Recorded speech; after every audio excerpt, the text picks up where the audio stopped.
ఎవరికి ప్లస్ చేసుకున్న పిల్లలకి న్యాయం చేసింది పక్కా.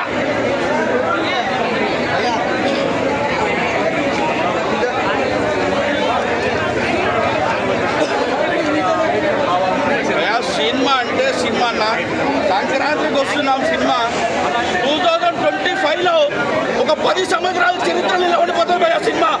వెంకటేష్ గారికి మరి ఒక మలుపు తిరిగింది అనుకో ఈ సంవత్సరం.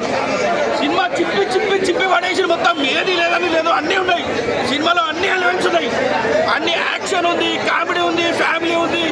ప్రతి ఒక్కరు వచ్చి ఆనందంగా చూడాల్సిన సినిమా విక్టరీ వెంకటేష్ గారిది. సూపర్ సంక్రాంతి విన్నారు, బ్లాక్ బాస్టర్. ఆ పాటలు ఒక 10 సంవత్సరాలు గుర్తుంటే 10 సంక్రాంతులు యాద వస్తుంది అంతే, తగ్గేది. కామెడీ కానీ సెంటిమెంట్ కానీ, కామెడీ ఉంది, సెంటిమెంట్ ఉంది, ఫైట్స్ ఉన్నాయి, విలన్స్ ఉన్నారు. సాయి కుమార్ గారికి యాక్టింగ్ కూడా బాగుంది. పృథ్వీరాజ్ గారు కూడా ఉన్నారు, ఇంట్లో చాలా మంది ఉన్నారు, చాలా యాక్టర్స్ ఉన్నారు. కానీ స్క్రీన్లో చూపించింది చిన్నగా, బొమ్మ పెద్దగా చూపించింది. కిరాక్